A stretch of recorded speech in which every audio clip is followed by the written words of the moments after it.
Bonjour à toutes et à tous. Merci beaucoup à toutes les équipes du réseau des médiathèques de Villejuif pour cette invitation à parler jeux vidéo et politique. Je vais me présenter en quelques mots. Donc, je m'appelle Julien Nard, je suis enseignant, je suis détaché pédagogique, donc je travaille en Belgique. Je suis détaché pédagogique sur les questions liées aux jeux vidéo. Je travaille pour Forgy, qui est une fédération de maisons de jeunes et d'organisations de jeunesse, donc en Belgique francophone. Et effectivement, ça fait plusieurs années que je travaille sur les questions donc d'éducation, mais aussi les questions industrielles, les questions culturelles et socioculturelles liées aux jeux vidéo. Et donc, ce dont je vais vous parler aujourd'hui, c'est de jeux vidéo et de politique. Pour bien cadrer le sujet, il y a 3 points que je voulais d'abord aborder avec vous. C'est le fait que, donc c'est une hypothèse, c'est-à-dire que le jeu vidéo, comme à peu près tous les médias, est un média politique et que aussi bien dans ce qu'il transmet, et ça on va voir que le jeu vidéo parle d'une manière un peu différente des autres médias, que dans la manière dont il est produit, qui le produit, comment est-ce qu'il est distribué, et dans le modèle économique qu'il adopte, qui oriente, on va le voir aussi, très très fortement son propos et donc son propos politique. Donc on va voir que c'est pas seulement le fait que le jeu vidéo parle comme un objet, parle de sujets politiques, mais qu'il est un objet politique en lui-même, en tant que média, en tant que produit culturel, en tant que culture, puisque le jeu vidéo, on peut même dire les jeux vidéo, sont une culture aujourd'hui très largement diffusée et très très plurielle. Le deuxième point, c'est que ici, en accord avec les équipes des médiathèques de Villejuif, je vais faire un panorama historique, donc on va prendre une approche linéaire et historique, mais qui est vraiment très très large. On ne va vraiment pas rentrer dans les détails, et donc évidemment vous excuserez certains raccourcis, parce que voilà, on a choisi de faire une conférence aussi qui soit limitée à 1 heure. Et à la suite de ce panorama, la deuxième partie de mon intervention sera sur les combats culturels et politiques actuels, c'est-à-dire que le jeu vidéo est devenu un champ de bataille culturel, comme d'autres médias, mais avec une spécificité qui, au départ, c'est un produit purement, enfin, en tout cas, c'est un produit majoritairement commercial, on va dire, le jeu vidéo, et pourtant il a été investi de combats politiques par des militants de tous bords. Et aussi, le jeu vidéo, dans sa diffusion, dans sa représentation du réel, justement, aujourd'hui est investi par des créateurs et des créatrices qui veulent en faire un objet politique, c'est-à-dire qui veulent porter un propos politique par leur création.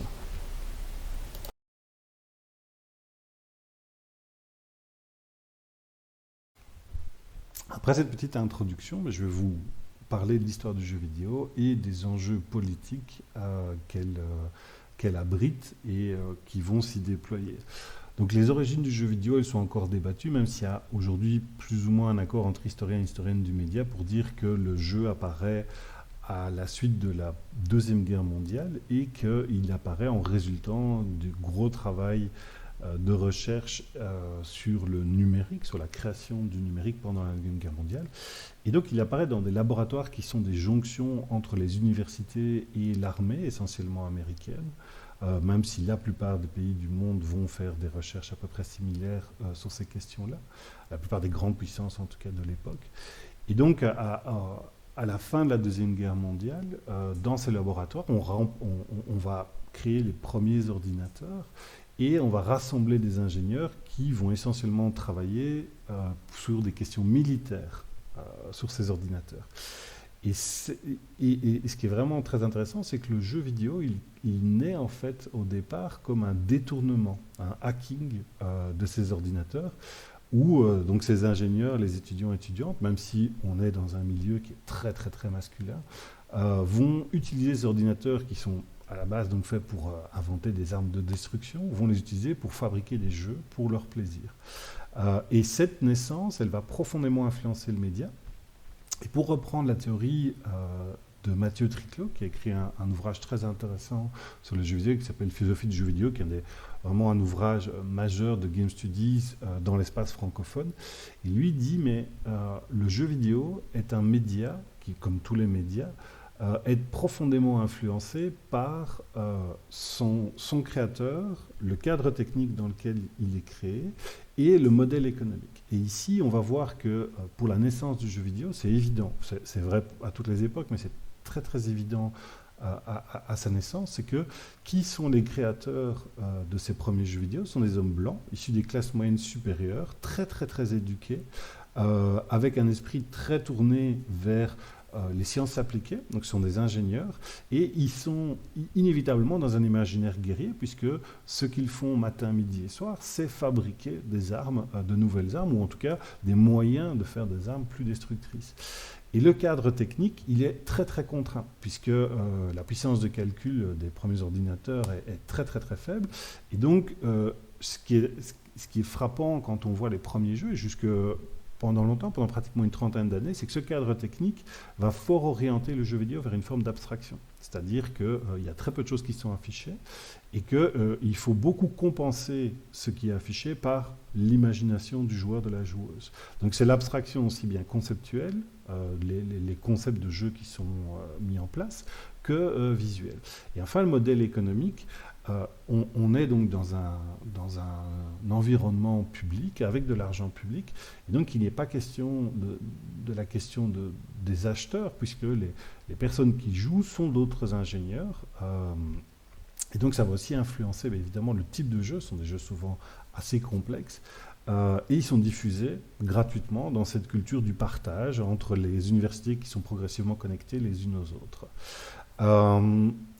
Ce qui est intéressant aussi à remarquer sur cette première époque, l'époque, la préhistoire du jeu vidéo, ce qui est intéressant à remarquer aussi, c'est le rapport entre le projet moderne, c'est-à-dire le projet moderne, c'est un projet qui apparaît donc à la fin du Moyen Âge, au début donc de la période moderne, la Renaissance, c'est l'idée de comprendre et de décrypter le réel par la science, et en particulier par les mathématiques. Et s'il y a vraiment bien un média qui incarne cette modernité, c'est le projet numérique, puisqu'il s'agit de transformer le réel en oui, numérique précisément, c'est-à-dire en chiffres, et que les numéros, les chiffres permettent de rendre le réel. Et le jeu vidéo là-dessus est vraiment très très fort, c'est vraiment l'incarnation d'une numérisation culturelle, puisque c'est une culture qui est entièrement numérique.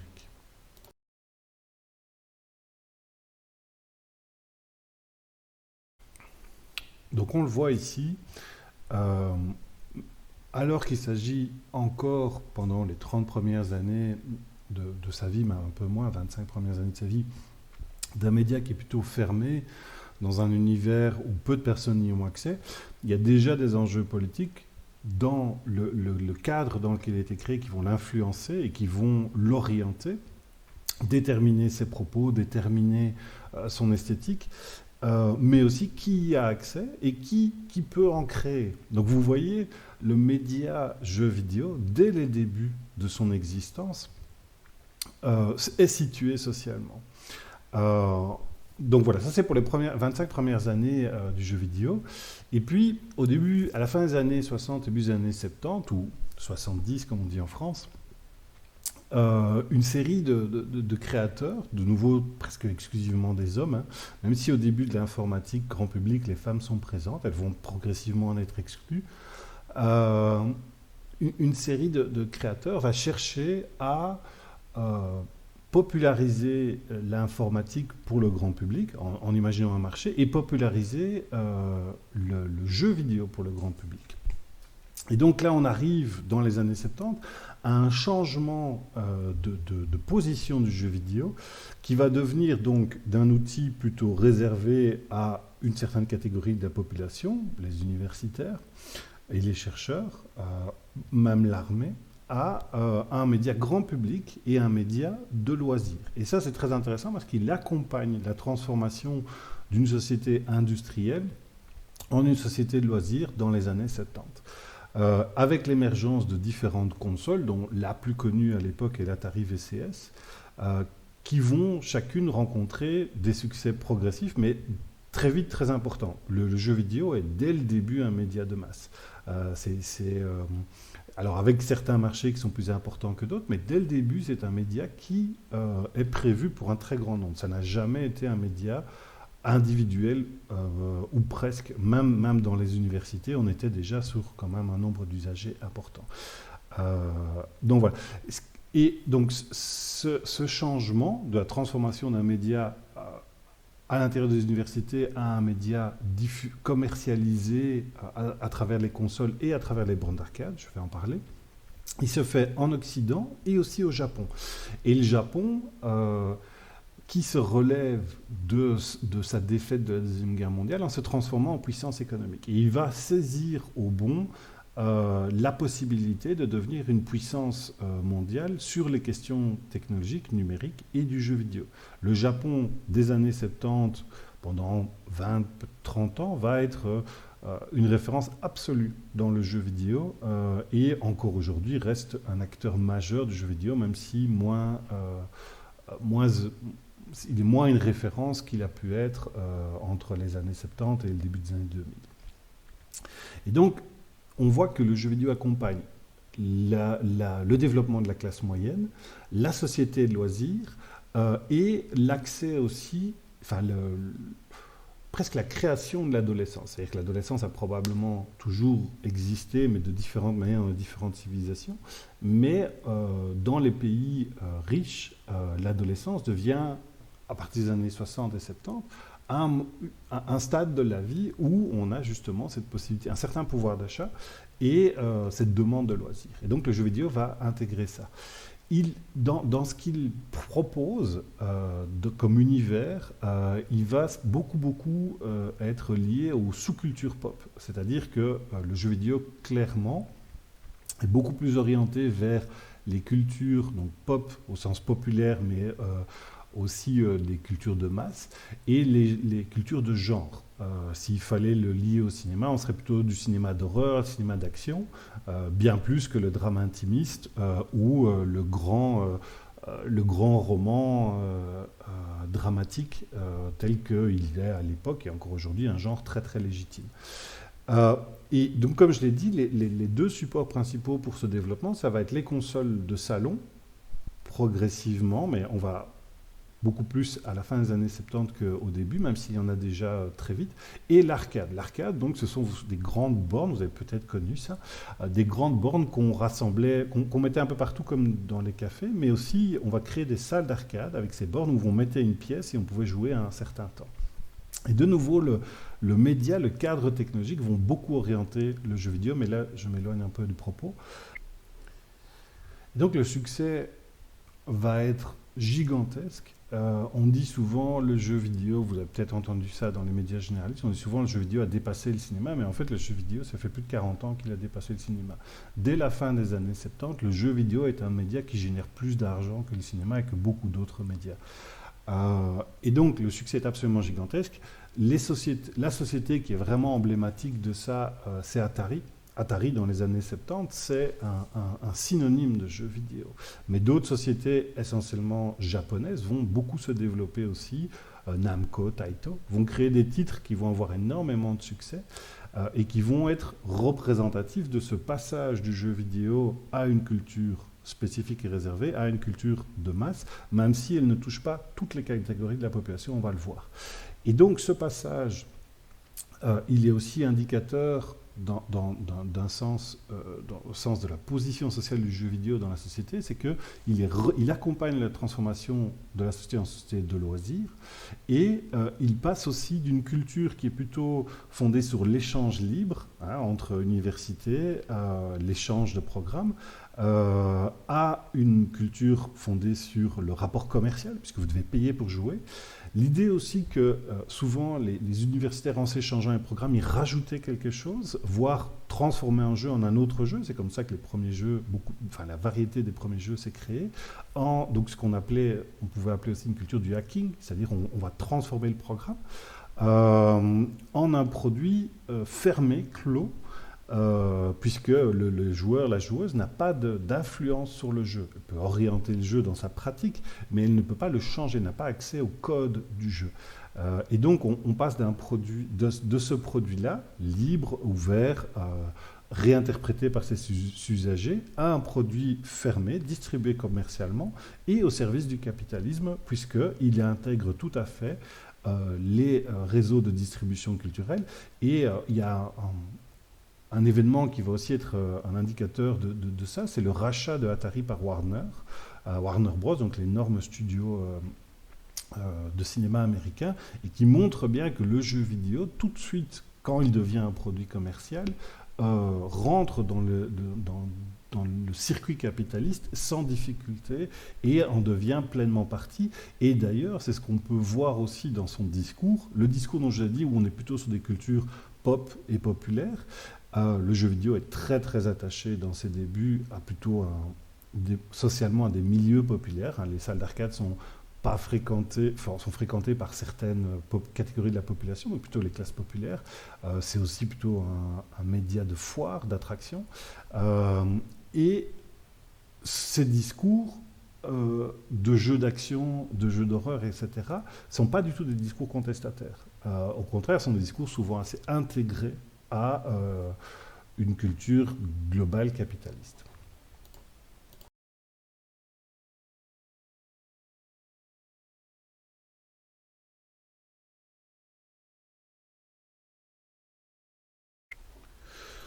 Deuxième période de ce tournant du jeu vidéo vers une culture plus donc capitaliste, c'est l'individualisation du média. Alors, évidemment, ici, c'est vraiment un très gros trait, il y a beaucoup, beaucoup de périodes différentes, mais donc entre 1977, qui est donc l'année de l'arrivée de l'Atari VCS, qui est vraiment la première console de masse qui va rencontrer un succès, et dans laquelle on peut changer les cartouches pour changer les jeux, et d'où donc le modèle économique ne vient plus tant de l'achat de la console que de l'achat des jeux. C'est ça qui devient important. Il y a beaucoup, beaucoup de choses à en dire, mais vraiment, voilà, c'est pas le sujet, donc je ne vais pas rentrer plus que ça dans les détails. Donc 1977-1995, ou 1995, donc de nouveau, comme on dit en France, sur cette vingtaine d'années, c'est un changement très, très important dans le rapport au jeu. C'est que le jeu n'est plus un média commun, mais devient beaucoup plus un média individuel. En quoi est-ce qu'il devient un média individuel? C'est que le média commun, c'est comme le cinéma. Vous allez dans un cinéma où vous regardez en commun un film et la salle ne vous appartient pas. Vous louez, si vous voulez, le fait d'être présent dans la salle pendant un moment. C'est la même chose en salle d'arcade, c'est-à-dire que vous mettez une pièce, mais la borne ne vous appartient pas. Vous louez du temps d'usage de cette borne. Avec l'arrivée des consoles, que ce soit donc les consoles de salon ou les consoles portables, évidemment, le rapport change, puisque là, on a un rapport domestique et individuel. Vous possédez la console et vous possédez le jeu que vous achetez.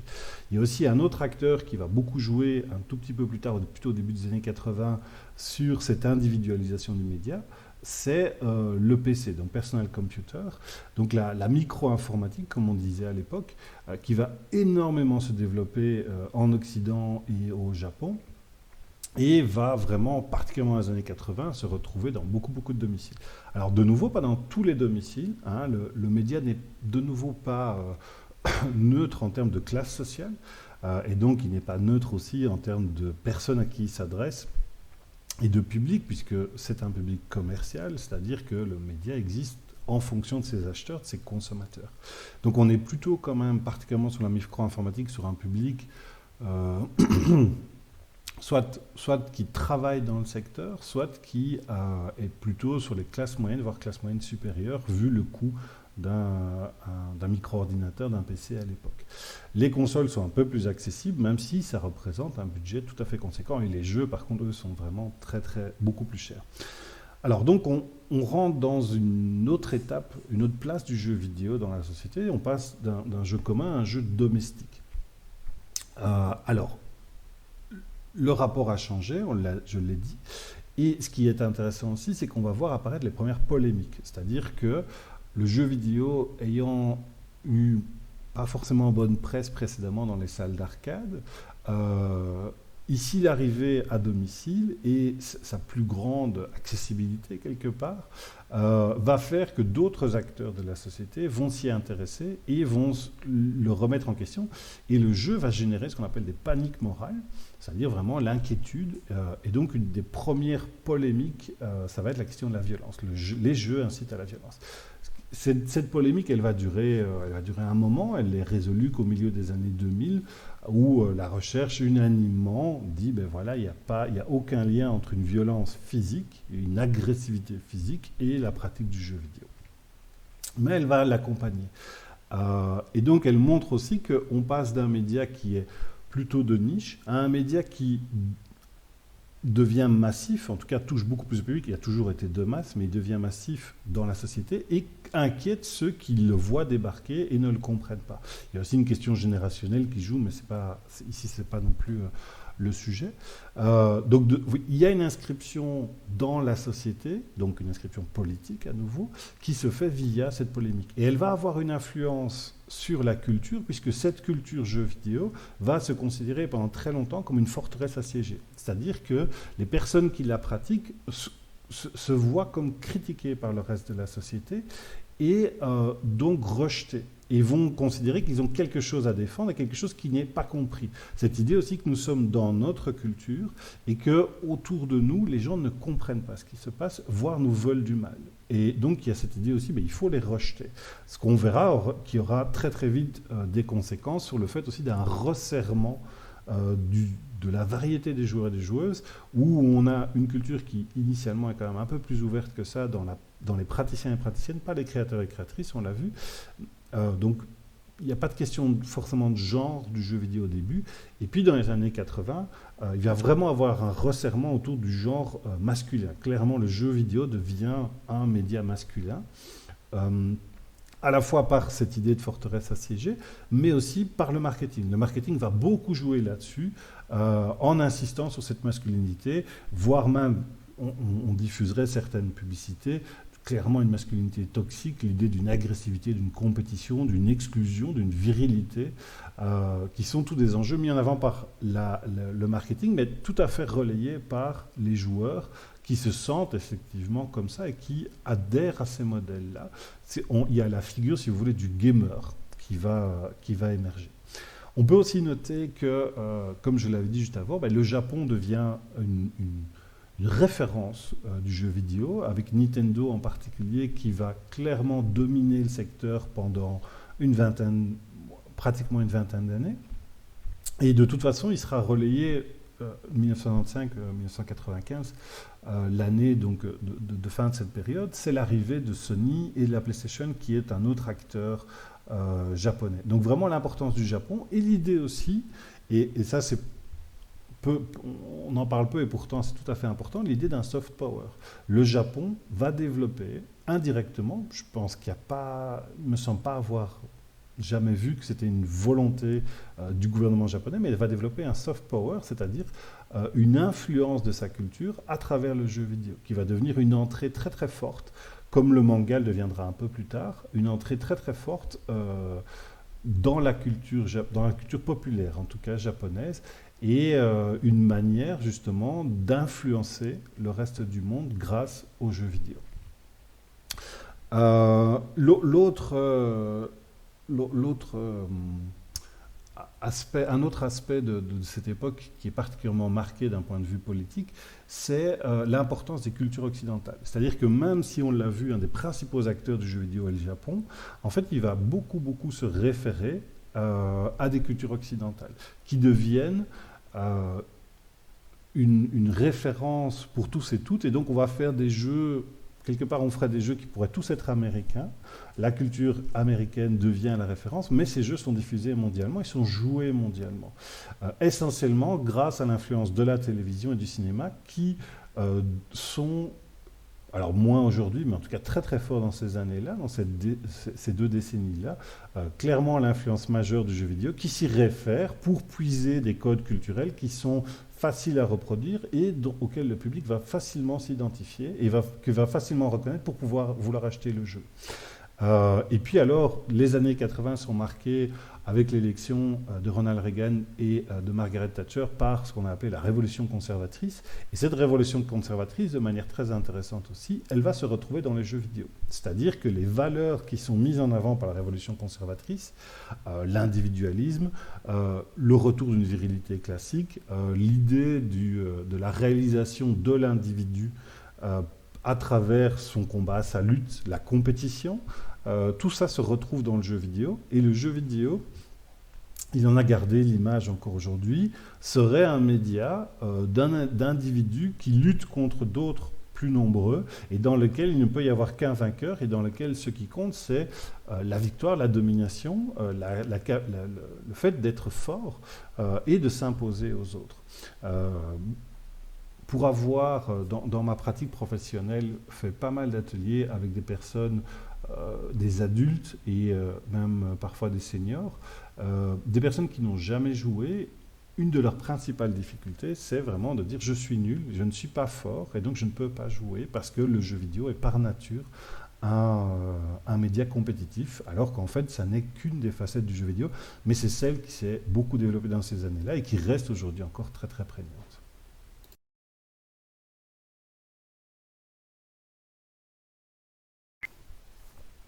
Comme je vous le disais juste avant, 1995 ou 1995 marque l'arrivée d'un nouveau géant dans le jeu vidéo. Alors entendons-nous, les sociétés précédentes étaient aussi absolument gigantesques et représentaient des chiffres d'affaires importants, mais ce géant-là, c'est Sony, et on passe encore un palier. C'est-à-dire que Sony n'a pas qu'une activité jeu vidéo, c'est une multinationale qui a de très nombreuses activités et pour laquelle le jeu vidéo n'est qu'un moyen parmi d'autres. Il sera suivi peu de temps après par un autre géant qui est Microsoft.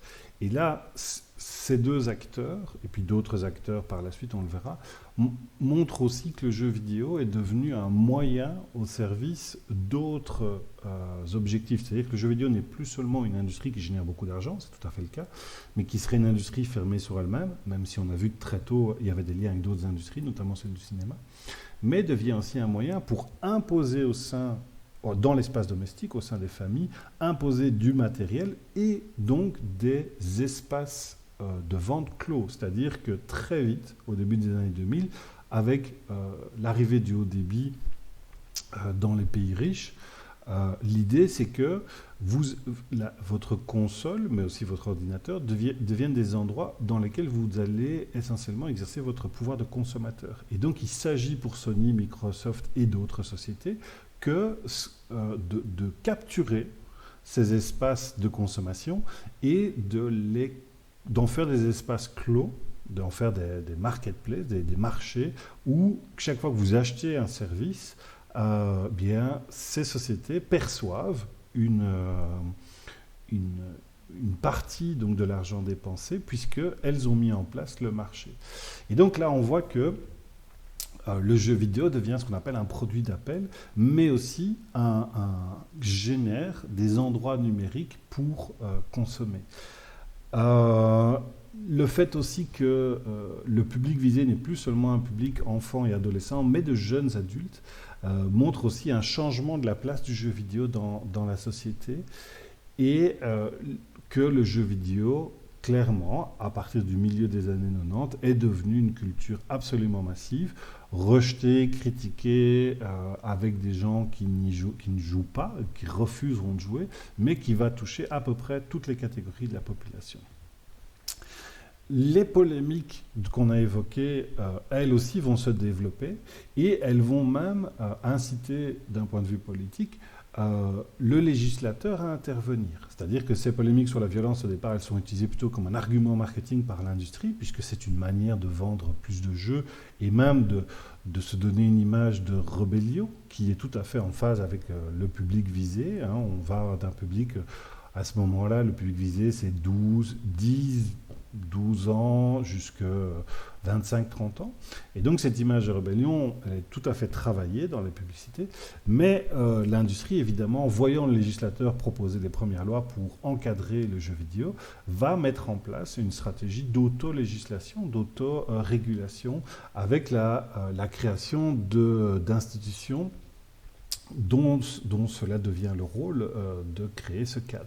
Et donc vous connaissez probablement PEGI, le Pan-European Game Institution, qui s'occupe donc de mettre des sigles sur les jeux. Et ce qui est très intéressant à analyser, c'est que euh, l'industrie a refusé que le législateur, donc nos élus, mettent un cadre légal à son activité, mais propose une autorégulation, c'est-à-dire en gros, nous indiquons, nous, les informations sur ce que contiennent les jeux, et si ces jeux se retrouvent à destination d'un public qui ne l'aurait pas adressé, c'est-à-dire essentiellement un public plus jeune, c'est la faute des parents, c'est-à-dire les personnes qui ont acheté. Donc un enfant, s'il est marqué Peggy 18 sur la boîte d'un jeu à acheter et qu'un enfant y joue, vous ne pouvez pas vous retourner ni contre le vendeur, ni évidemment contre le distributeur, le producteur. Vous ne pouvez vous retourner que contre l'adulte qui a acheté le jeu.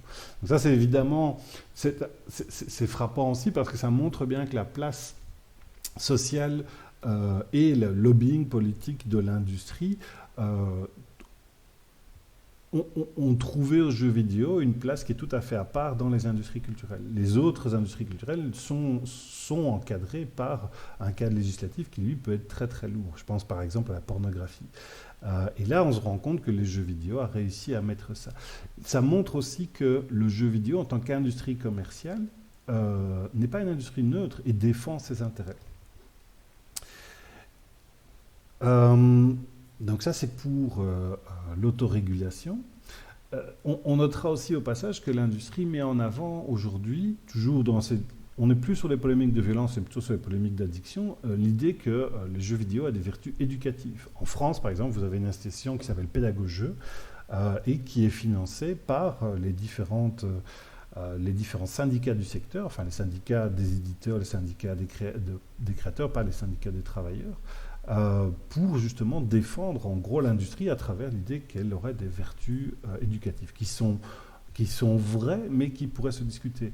Le fait que le jeu vidéo ait accès à un crédit d'impôt en France ou qu'il y ait aujourd'hui des créateurs et créatrices qui ont reçu la Légion d'honneur en France alors qu'ils viennent du jeu vidéo, c'est évidemment une très bonne chose. Le jeu vidéo est tout à fait une culture et mérite ce genre de récompense comme d'autres cultures, mais c'est le résultat d'un lobbying de l'industrie. C'est-à-dire que l'industrie a travaillé à changer son image pour pouvoir avoir accès à tout ça. Pour terminer sur cette période, je reviendrai sur la figure du gamer dont je vous ai parlé juste avant. Clairement, dans les années 90 et une bonne partie des années 2000, la figure dominante, c'est celle du gamer. Et d'ailleurs, quand on parle de joueur du jeu vidéo, on dit gamer. Mais ce qu'on ne dit pas, c'est que c'est une figure qui est essentiellement une création marketing, et donc qui est aussi un positionnement dans la société. De dire que le jeu vidéo, c'est quelque chose qui est associé à cette personne du gamer. Donc c'est un jeune homme très investi qui joue à des jeux d'action avec des manettes. Il y a plein d'autres manières de jouer avec des manettes. Il y a plein d'autres types de jeux. Et c'est un positionnement marketing, alors que, en fait, c'est beaucoup plus vaste. Ce qu'on se rend compte aussi, c'est que, en dehors de ça, et que cette figure, elle est plutôt créée pour vendre, c'est-à-dire de nouveau un rapport capitaliste aux jeux vidéo, ben on se rend compte qu'en fait, les jeux vidéo sont beaucoup plus vastes que ça. Vous avez par exemple quelque chose qui se développe beaucoup, qui existait déjà avant, mais qui va énormément se développer dans les années 90 avec l'arrivée grand public d'Internet, c'est ce qu'on appelle les mods, ou les modifications. Donc ce sont des programmes que des joueurs et des joueuses créent dans leur coin, qui modifient les jeux, et ces programmes sont distribués gratuitement aux autres joueurs et joueuses, et qui vont faire que le jeu va changer. Ça peut être des programmes cosmétiques, juste donc des changements visuels, mais ça peut aussi être des changements très profonds. Et ces modifications, d'ailleurs, vont donner naissance à des jeux qui vont devenir très très très populaires. Pour vous donner un seul exemple, Counter-Strike, qui est encore aujourd'hui un jeu très très très très joué, c'est un des jeux les plus joués au monde, est né d'une modification d'un mode de cette époque. Et là, on revient aux origines d'une décentralisation de la création, du fait que les jeux ne sont plus seulement des outils capitalistes, mais peuvent être des outils au contraire libres et librement diffusés, et que le créateur, la créatrice, c'est beaucoup plus ouvert que la société commerciale qui a un contrôle total sur son jeu. Même si, évidemment, ça reste difficile de faire ces modes, c'est pas aussi accessible qu'on pourrait le croire.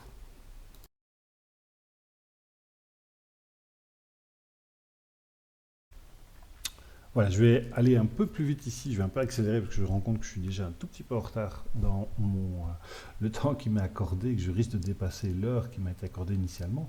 Mais un point qui est très intéressant aussi sur le jeu vidéo, c'est que la fin des années 90 ou 90 va marquer le fait que le jeu vidéo va sortir de son carcan commercial. Il y a toujours eu d'autres jeux qui ont existé, mais ici, grâce à Internet, mais grâce aussi au fait que le jeu vidéo devient une culture maintenant pratiquée depuis plusieurs décennies, il y a d'autres pratiques, d'autres rapports aux jeux vidéo qui vont émerger.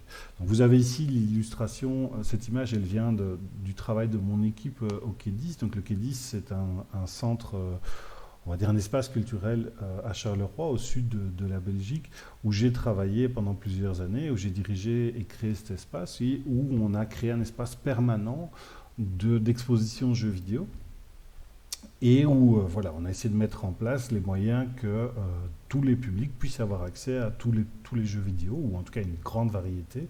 Vous avez la chance d'avoir ce genre d'espace en France. La Gaîté Lyrique l'a fait pendant plusieurs années à Paris, je ne sais pas si c'est encore le cas. Et en tout cas, la bibliothèque Václav Havel aussi à Paris le fait. J'étais en contact avec eux, ils font un travail très très intéressant de médiation culturelle. Et donc dans les il y a différentes formes de jeux, mais il y a différents rapports aux jeux qui vont émerger. Il va y avoir ce qu'on a appelé les advert games, donc c'est-à-dire l'utilisation du jeu vidéo pour faire de la publicité pour un autre produit. Donc vous allez avoir des jeux gratuits qui vont être disponibles dans les paquets de céréales, par exemple. Vous allez aussi avoir ce qu'on a appelé les serious games, qui a été un terme très très à la mode pendant les années 2000, où c'est l'idée qu'on va utiliser les principes du jeu vidéo pour des apprentissages ou pour voilà, faire de la publicité. Les advert games sont des serious games. Faire des apprentissages, former à des métiers. Un des plus connus et un des plus problématiques aussi, c'est America's Army. C'est un jeu vidéo où vous jouez donc des soldats américains qui combattent des terroristes. Et à la fin de votre partie, le jeu est distribué gratuitement. À la fin de votre partie, on vous propose un formulaire pour vous engager dans l'armée américaine. Vous avez aussi ce qu'on a appelé les art games, donc ce sont des créateurs et créatrices, mais plutôt donc plutôt d'autres secteurs, plutôt donc des arts graphiques, mais pas seulement, qui vont se réapproprier les outils de création de jeux vidéo pour créer des jeux qui sont avant tout des œuvres artistiques. Vous avez aussi un phénomène qui est très très très important pour le changement de statut du jeu vidéo. Au sein de la société, c'est les game studies. Les game studies, c'est au départ un mouvement anglo-saxon et scandinave qui apparaît au sein des facultés de sciences humaines des universités, de certaines universités de ces pays. Et l'idée, c'est d'essayer de comprendre justement le jeu vidéo comme un phénomène social et de l'étudier à travers une approche littéraire, à travers une approche graphique, à travers une approche sociologique, etc., etc. Et ça, c'est vraiment très, très important parce que ça va permettre à d'autres discours d'émerger et ça va aussi permettre à toute une partie de l'industrie qui est hors grand studio de structurer des discours et des pratiques différentes. C'est-à-dire que c'est à la fois, ça va permettre à l'émergence, on va en parler juste après, de ce qu'on a appelé les indie games, les jeux indépendants, où clairement il va y avoir dans les années 2010 une sorte de nouveau Hollywood du jeu vidéo, avec, grâce à Internet, la diffusion d'œuvres vraiment très très originales, mais aussi ça va mettre en avant le fait que le jeu vidéo, ça ne sont pas seulement des jeux, et ce qui se passe à l'intérieur du jeu, c'est pas seulement un programme informatique avec des règles, ce qu'on appelle les games, mais c'est aussi des pratiques, c'est-à-dire que ce que les individus, les consommateurs, les joueurs, les joueuses en font. Donc c'est ce qu'on appelle du play. Et ça... c'était important parce que ça montre que justement le jeu ne se réduit pas à un produit commercial et que beaucoup de personnes en font des choses tout à fait différentes. Et donc deux exemples, vous savez ce qu'on appelle le cosplay, donc c'est l'idée, et ça c'est vrai dans d'autres cultures, c'est vrai pour les animés, c'est vrai pour les mangas, c'est l'idée que vous appréciez tellement un personnage ou un univers d'un des jeux que vous allez créer des costumes et vous allez vous en vêtir et vous allez participer lors de conventions, vous allez jouer avec d'autres personnes des rôles ou pas, ou simplement pour le plaisir. Et une autre pratique qui est très intéressante à observer, qui ne vient pas du tout de l'industrie, c'est ce qu'on appelle les speedruns. C'est l'idée que les joueurs et les joueuses veulent essayer de finir le plus vite possible un jeu, mais même parfois jusqu'à utiliser les bugs, les problèmes des jeux pour essayer de le finir le plus vite possible, jusqu'à faire des choses absolument absurdes dans des logiques ludiques, mais puisque tout ce qui compte, c'est le finition. Et un dernier point où je sais que voilà, en France, on est un peu plus sensible à ces questions qu'en Belgique, mais vous entendez que la plupart des termes que j'emploie sont des termes en anglais, même s'ils ne viennent pas tous des États-Unis ni d'Angleterre. Et ça aussi, ça montre, le jeu vidéo a toujours été une culture de masse, mais pas forcément toujours mondialisée. Et clairement, dans les années 90, il y a une mondialisation du jeu vidéo qui était déjà très palpable dans les années 80 et même 70 d'une certaine manière. Et cette mondialisation, elle est portée sur le modèle américain et donc l'anglais.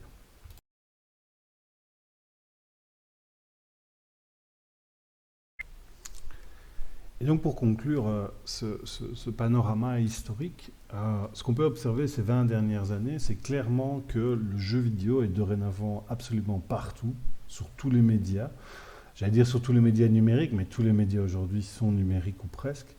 Le jeu vidéo est absolument partout et il s'intéresse à toutes sortes, à peu près tous les publics.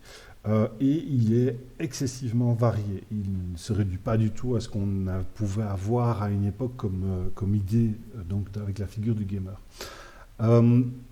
En particulier, évidemment, ce qui va beaucoup jouer là-dessus, c'est ce qu'on a appelé le développement du jeu mobile, hein, donc que ce soit sur téléphone ou sur tablette, et qui va clairement mettre en place de nouveaux types de jeux et de nouveaux modèles économiques.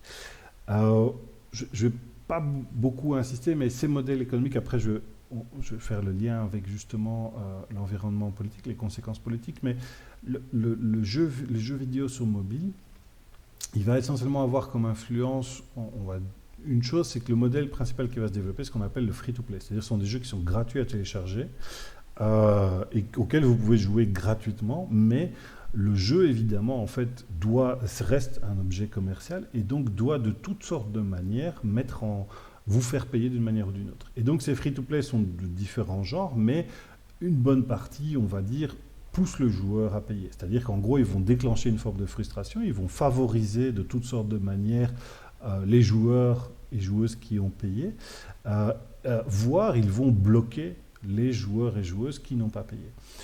Et ça, évidemment, ça crée des modèles qui sont très contestables, particulièrement quand les joueurs et joueuses en question sont des mineurs. Et ça crée aussi un rapport au jeu où on peut questionner l'honnêteté du jeu, puisque les jeux étant tout le temps connectés, ils envoient perpétuellement des datas. Donc vous générez des données en jouant et les sociétés qui distribuent ces jeux les analysent.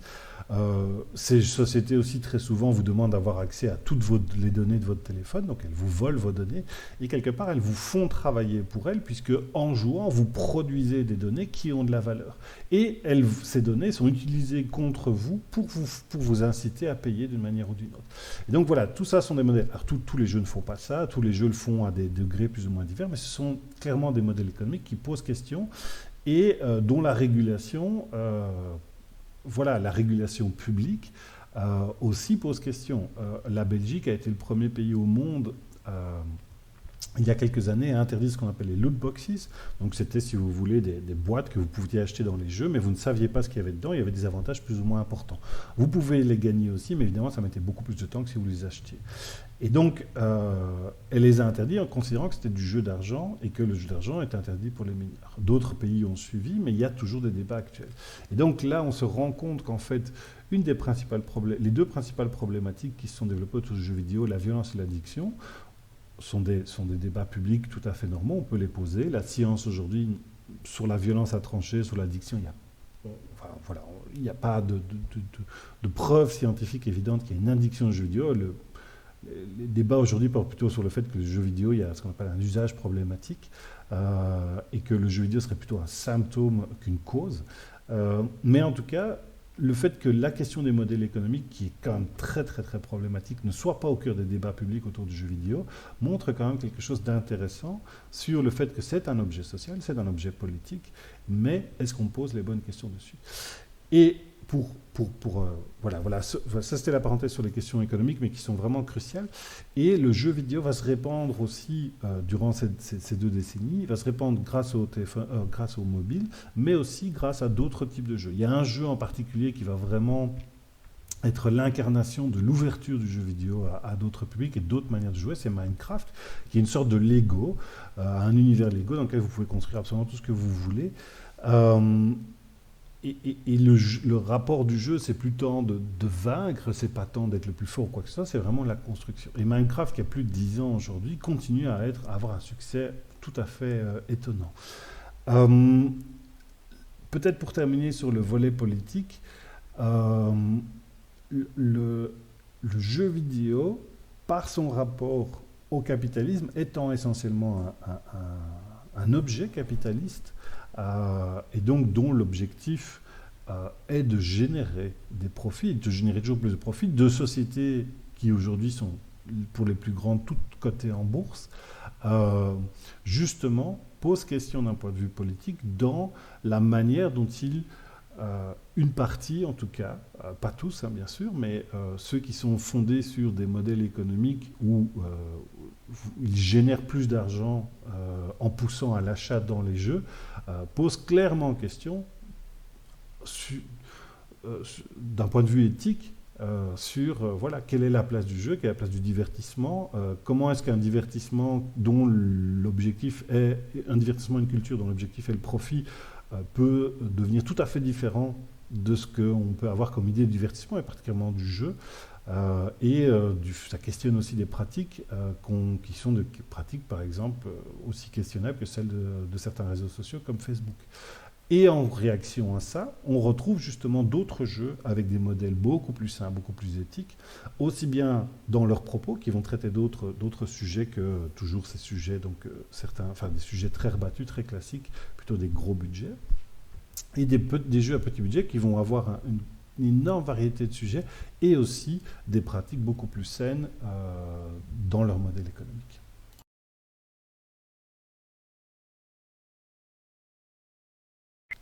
Alors, j'aborde maintenant la dernière partie de cette présentation, c'est celle justement sur les questions directement politiques. C'est-à-dire qu'on l'a vu à travers son histoire, le jeu vidéo a toujours été un objet politique, a toujours été un sujet politique, a toujours porté des discours politiques, mais ça a été soit... les médias généralistes ont soit été aveugles sur ces questions, soit il n'y avait personne pour les analyser et c'était beaucoup plus en retrait. Avec le développement des Game Studies depuis 25 ans, il y a d'autres discours qui se sont élevés, mais il y a aussi d'autres pratiques. Le fait que les jeux soient tous connectés, ou presque aujourd'hui, fait aussi que les publics ont développé d'autres pratiques. Et puis les jeux vidéo eux-mêmes sont devenus des enjeux de guerre culturelle, vraiment de guerre culturelle, on va en parler. Alors, la première question que je voulais relever sur les enjeux politiques du jeu vidéo, c'est la question donc des minorités. Alors, minorités avec un guillemet, puisqu'on parle en fait de tout ce qui n'est pas homme, blanc, hétérosexuel, etc. Et en fait, les hommes blancs hétérosexuels sont une minorité, même dans nos sociétés. Et de dire donc, voilà, les droits des femmes, les droits des non-blancs, les droits des LGBTQ, etc., etc. Et donc ici, la première question, ça va être quelle représentation dans les jeux vidéo? C'est-à-dire que la question de la représentation, c'est l'idée que le jeu vidéo est un média, comme le cinéma, la télévision, etc., et que le média donne une représentation du réel. Et que notre perception du réel est très influencée par les médias. Elle n'est pas unique, mais les médias ont un rôle dans notre représentation du réel. Et donc, le fait que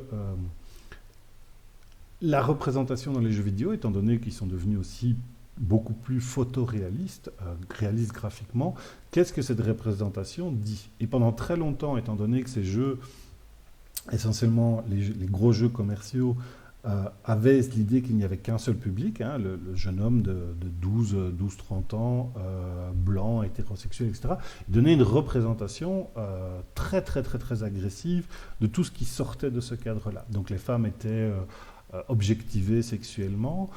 Les non-blancs étaient très souvent représentés comme des adversaires, un danger, etc. etc. Et donc, comment est-ce qu'on peut représenter autrement? Et donc, on se rend compte qu'un des enjeux politiques justement là-dessus, c'est de faire en sorte qu'il y ait d'autres créateurs et créatrices que des gens qui sont une plus grande variété parmi les créateurs et créatrices.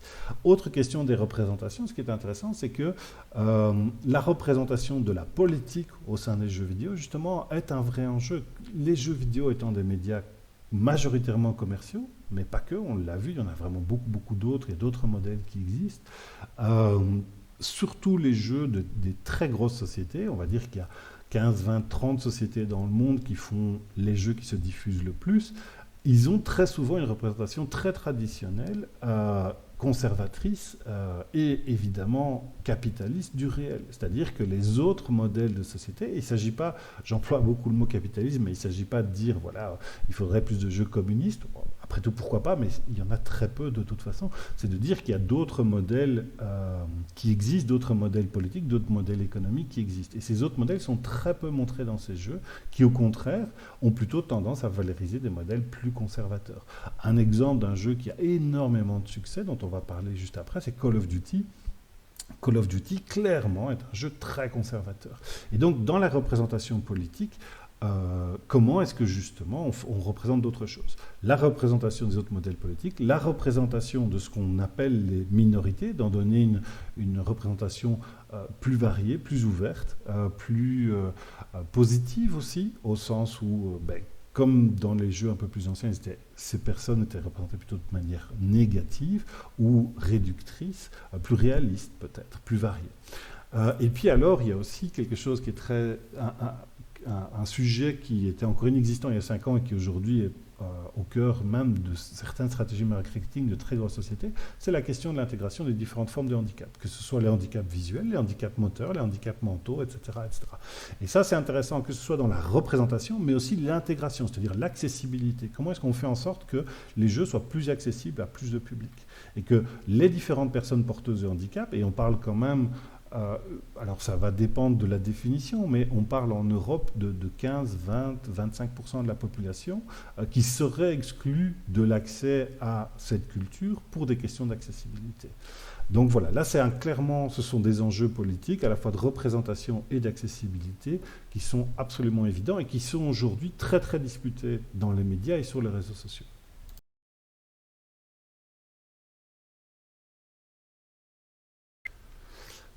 Et justement, on parle de conflits politiques. Si j'ai intitulé cette partie politique et conflits, c'est pour bien montrer que une société dans laquelle il y a un désaccord est une société plutôt saine si ce désaccord peut s'exprimer. La politique, c'est le désaccord qui s'exprime hors du conflit militaire et du conflit avec la violence. C'est le conflit sans la violence. Donc ça, ce sont des choses tout à fait saines, le fait qu'elles s'expriment. Ce qui est intéressant, c'est que le jeu vidéo soit devenu un enjeu de toutes sortes de manières de ces désaccords.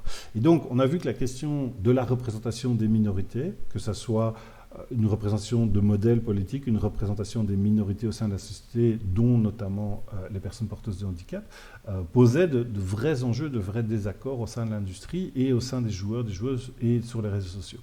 Et ce qui est intéressant, c'est que l'extrême droite a identifié au sein de cette communauté de gamers, donc les gamers, c'est ceux que le marketing, cette catégorie de la population que le marketing avait créé quelque part, avec donc ces jeunes hommes entre 12 et 25-30 ans, qui se sentent dépositaires d'une culture dont ils sont les seuls finalement représentants légitimes, et tous les autres sont des intrus qu'il faut exclure quelque part.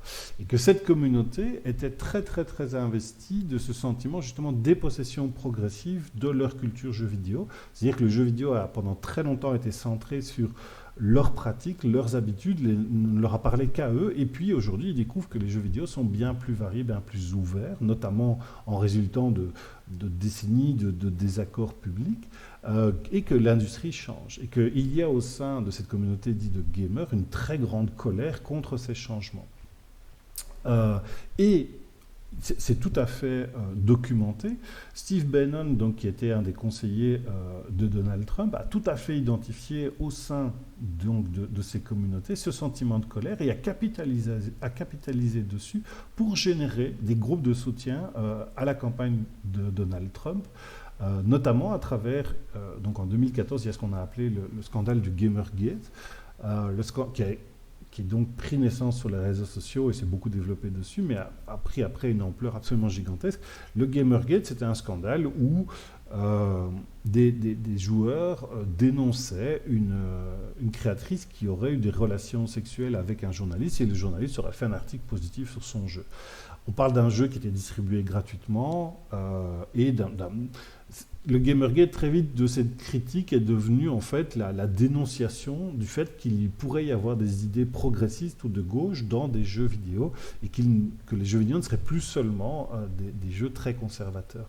Et donc c'est devenu un symbole autour duquel s'est agrégé une colère de droite et très vite d'extrême droite qui a pu être récupérée par Steve Bannon et d'autres personnes de l'entourage de Donald Trump qui ont capitalisé là-dessus. Et on se rend compte que dans la guerre culturelle, vraiment au sens initial, dans cette notion de guerre culturelle, il y a l'opposition gauche-droite qui devient très très importante justement, et les jeux sont symboles de ça. Et donc vous avez l'exemple que je vous donnais, c'est l'image, c'est un jeu qui s'appelle Call of Duty, dans lequel clairement les positions politiques défendues par Call of Duty et d'autres très gros jeux du genre sont des positions qui sont très conservatrices, dont plusieurs sont vraiment, voilà, on pourrait les qualifier d'extrême droite, la valorisation de la torture, le virilisme, l'idée que les militaires peuvent résoudre à peu près toutes les solutions, l'idée que seule la force permet de résoudre les problèmes, etc., etc.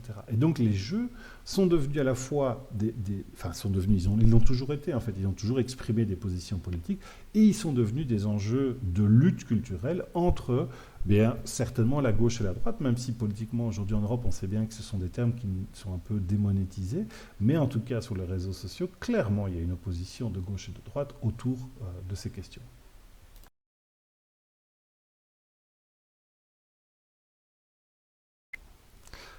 Autre aspect sur justement le fait que le jeu vidéo est un espace aujourd'hui de politique et de conflit politique, c'est la question du droit du travail.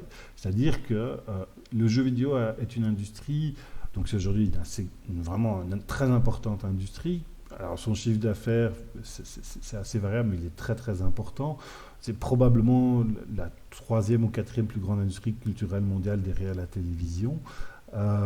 Et c'est une industrie qui génère beaucoup d'argent, mais assez peu d'emplois. C'est une industrie où les coûts sont essentiellement concentrés sur l'emploi, la distribution, etc. Mais l'emploi, c'est ce qui coûte le plus parce que les gens sont assez qualifiés.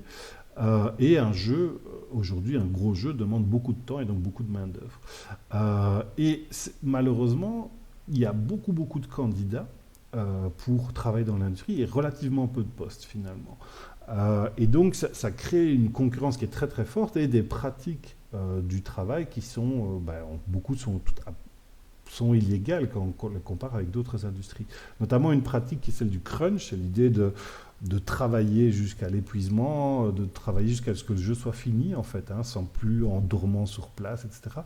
Et voilà, c'est une pratique qui est dénoncée publiquement depuis très longtemps, mais qui peine au sein des industries, les travailleurs et travailleuses peinent à réaliser qu'en fait ils sont exploités et que le code du travail n'est pas respecté. Et alors je dis code du travail, mais c'est son équivalent dans les différents pays dans lesquels on crée des jeux vidéo. Et les choses sont en train de changer d'ici depuis une petite décennie avec la création de syndicats de travailleurs, de syndicats de travailleuses, et qui mettent en avant les droits des travailleurs avec des grèves. Et la France, là-dessus, fidèle à sa tradition contestataire, à sa tradition syndicale anarchiste, est très en pointe là-dessus et est un des pays dans lesquels les conflits sociaux sont les plus importants. Donc ça, c'est le volet travail, mais il y a aussi des questions de culture sexiste et de culture du harcèlement au sein de l'industrie. C'est-à-dire que c'est une industrie qui est très masculine. On est sur, encore aujourd'hui, où elle a déjà beaucoup changé, on doit être sur au moins 2 tiers, voire 3 quarts de travailleurs par rapport à des travailleuses.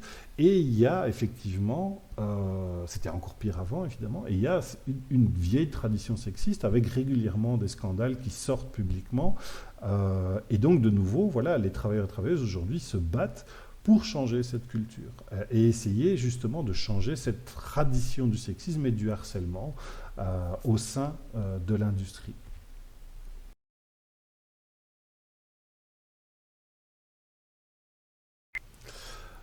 Donc, je vous parlais de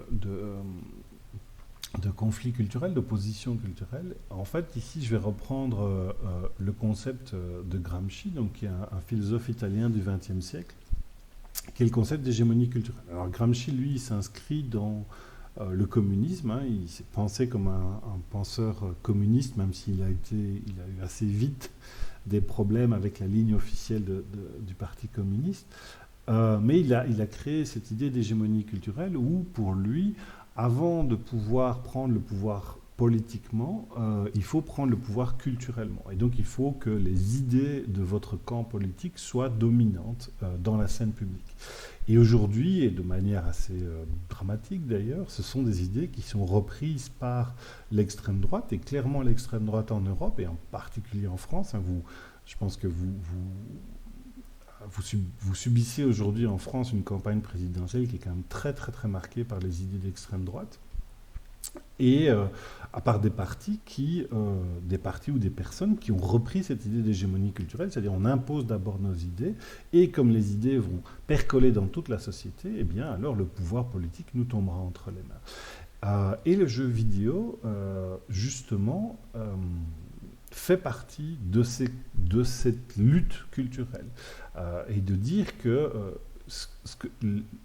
les points de vue sur le réel que contiendront les jeux vidéo produits, qu'ils soient des gros jeux commerciaux ou des plus petits jeux plus indépendants, vont avoir un impact sur le réel. Je vais vous donner quelques exemples de tout ça. Donc, je vous avais parlé d'America's Army, donc, qui est un jeu gratuit, diffusé et payé par l'armée américaine et qui diffuse justement cette idée d'une vision très positive de l'armée américaine.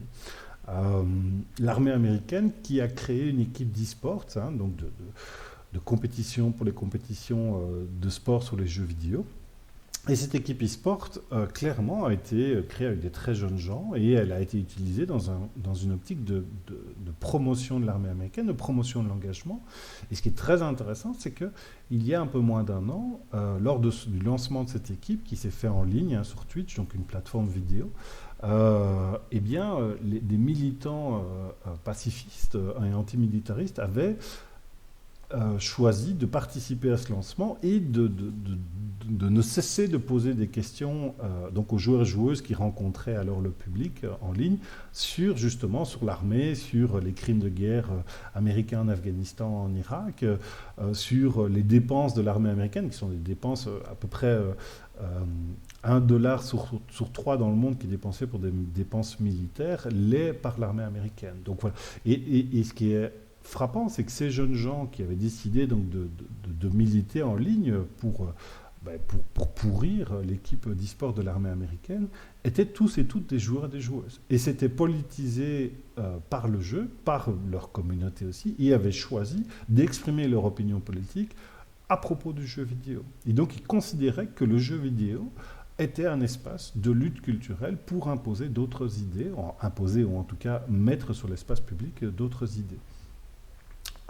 Ici, vous avez un exemple d'un jeu vidéo qui avait été créé pour la campagne du Labour en 2017, donc en Grande-Bretagne, qui avait été créé par des amateurs et des amatrices. Vous avez eu la même chose en France avec la France Insoumise et Fiscal Combat, qui était un jeu qui avait été créé autour de la figure de Mélenchon qui allait secouer les riches pour qu'ils payent leurs impôts. Le parti écolo en Belgique a fait la même chose aussi ici lors des élections de 2019, etc. Donc même les partis s'y mettent, et ils s'y mettent essentiellement dans une perspective de communication politique. Donc vous voyez, de toutes les manières possibles, le jeu vidéo aujourd'hui est à l'évidence un objet politique, un sujet politique, et un moyen de promotion politique. Et c'est aussi un espace de conflit, de désaccord politique. Et donc le jeu vidéo, au-delà de son image traditionnellement associée à l'enfance, ce qu'il est encore, mais pas seulement, ce serait très réducteur, est devenu tout cela et mérite, à mon avis, notre attention et notre implication dans ce débat. Et donc c'est pour ça que je tiens vraiment à remercier toutes les équipes des médiathèques de Villejuif pour l'invitation de cette conférence et je vous remercie pour votre attention.